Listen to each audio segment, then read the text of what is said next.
reka zaho satria nilozalotia nenga tsy fantapialana ka antigneko fambola hoavy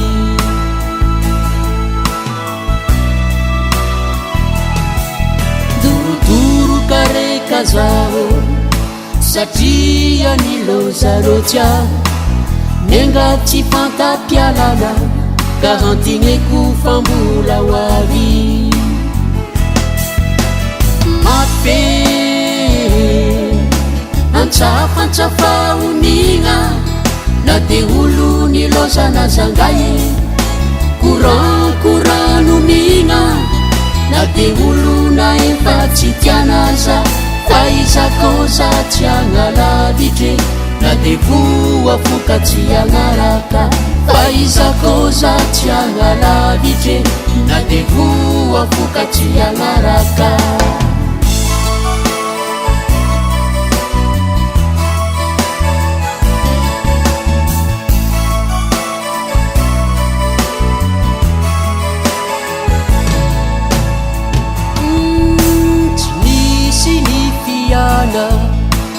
fanandeha tsy nizaka akoho tamantragno zao avasa ka natakalo akanga tsara soratra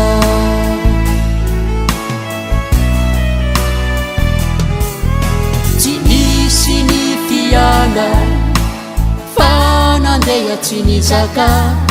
akoho tamantragno zao avasa ka natakalo akanga tsara soratra mape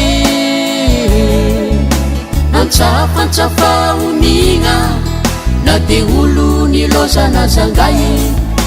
courant onigna na de olo na efa tsy tianaza fa izakoza tsy agnalavitry na de voa foka tsy agnaraka fa izakoza tsy agnalavitry na de voa foka tsy agnaraka mape antsafantsafa onigna na de olo nilozana zangay courant onigna na de olo na efa tsy tianaza fa izakoza tsy agnalavitry na de voa foka tsy agnaraka fa izakoza tsy agnalavitry na de voa foka tsy agnaraka izakoza tsy agnalavitry na de voa foka tsy agnaraka fa izakoza tsy agnalavitry na de voa foka tsy agnaraka izakoza tsy agnalavitry na de voa foka tsy agnaraka fa izakoza tsy agnalavitry na de voa foka tsy agnaraka